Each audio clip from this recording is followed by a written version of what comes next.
What is going on, everybody? Tech Enthusiast here, and this is my review of the new GameSir X2S telescopic control pad. Let's take a quick look at some of the features.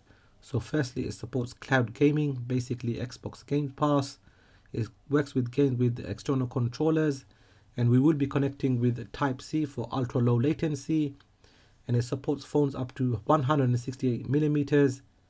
It has durable components, a dedicated screenshot button, and lastly, it says it's for Android. However, it does work with the iPhone 15 series.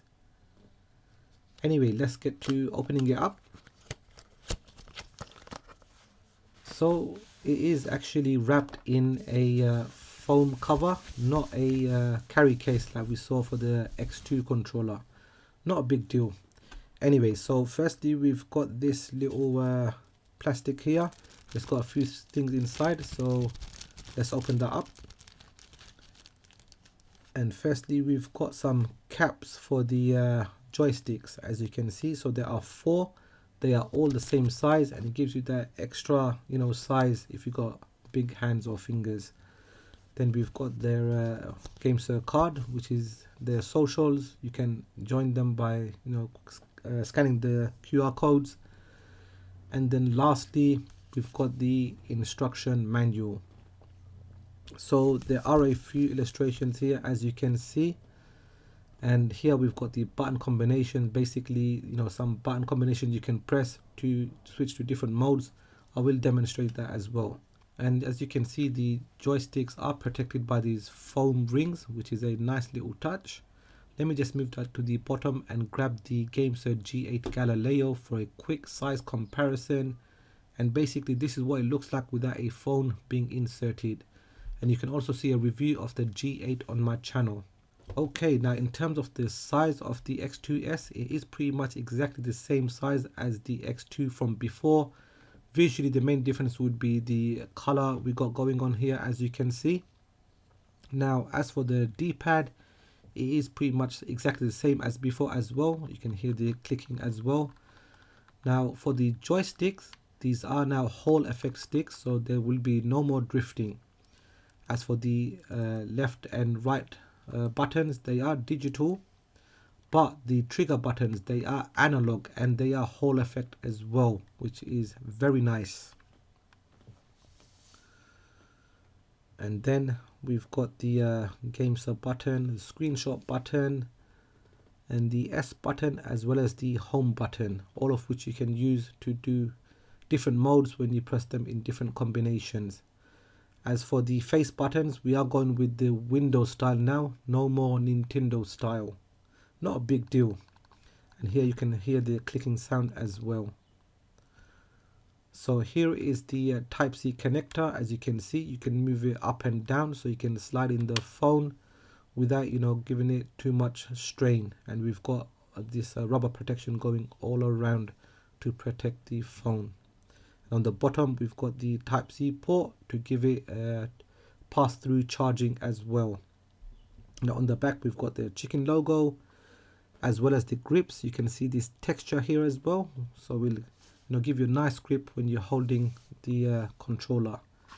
Now when we pull it out, this is the official length, as you can see here, 168 millimeters, and this is the flex that you get.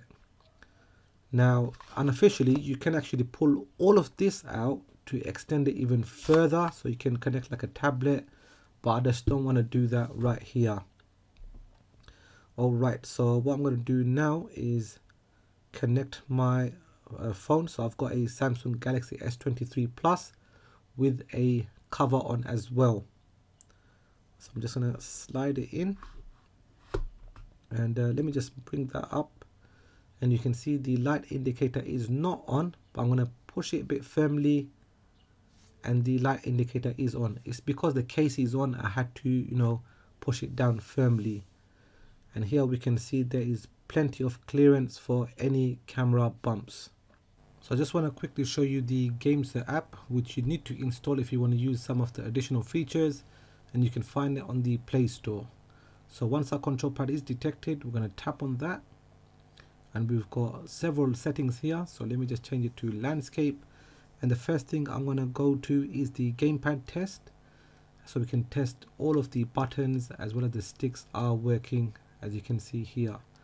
Now I just want to demonstrate to you how to swap between the Nintendo and Windows layout. So that's holding the screenshot and A button for a few seconds, and if I press the buttons here, you can see they don't match what's showing on screen. And if you want to change again, that's holding the screenshot and the A button for about 2 seconds, and that's going to swap over. So next we're going to go to joystick settings, and here you can see we've got full range of motion for the joysticks. And then we're going to check the trigger settings as well, and here you can see the analog triggers are working completely fine. You can also change the sensitivity as well if you want. Okay, so just one more thing I want to show you, and we're gonna tap on games on the top. So you might see a few games being detected here. If not, you just need to tap on the icon on the right here, and it will list every single app and games you have here, and you can just add them manually. So here I've got Call of Duty Warzone, so I'm just gonna launch that, and I'm just gonna cut into the controller mapping section. So now I'm in the Call of Duty controller settings. So what we need to do now is find that red floating icon and tap on it. It can be a bit tricky, but once you do, you have this overlay option. As you can see, you can move the L stick around, resize it as well. So what I'm going to do now is tap on the screen, and it's going to bring up this little menu. I'm going to select R stick. I'm going to move that to my desired location, and you'll see 2 options here. Select the setting icon, then sliding mode, and I've got the X and Y axis to 10. Anything higher you might find difficult looking around. Okay, so next gonna tap on your desired icon, then select button, press the button that you want to use. In my case is R1, and then move that across. So I'll just demonstrate that again. So I'm going to tap on the bullet icon, then button, this time R2, and then move that across. And it's pretty much straightforward as that. Obviously there are a lot of buttons on here, and I'm not going to map every single one of them, but basically this is how it works. So once you have done all of that, you can click on the X icon. It's going to ask you to save. You can save it and then click on done, and that's pretty much it.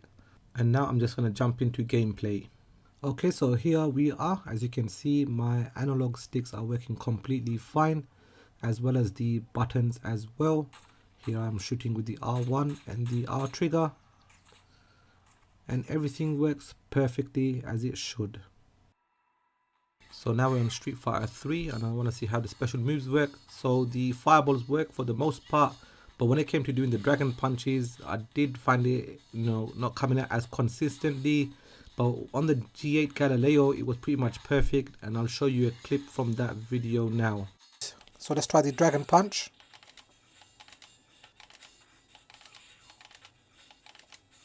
It's quite consistent, I would say. So the conclusion. I think the GameSir X2S is an excellent telescopic control pad and a good improvement over the previous X2 with the added Hall effect sticks and Hall effect analog triggers. The GameSir app is also very handy, where you can fine-tune controls as well as mapping on-screen controls for shoot-'em-up games like Call of Duty. The only small issue for me was the D-pad. I couldn't pull off dragon punches consistently like I could with the G8 Galileo. But other than that, it's a solid portable controller. If price isn't an issue, then I'd go with the G8 Galileo, as it's overall the better controller. But if you do occasional gaming and don't want to spend too much, then you can't go wrong with the X2S. Remember, you can stretch it further for tablets, and it also works very good for dual screen phones. The X2S also costs a lot less than the Backbone controller. Now if you have found this video useful, give it a thumbs up, subscribe if you are new. Thanks for watching, and I will catch up with you in the next video.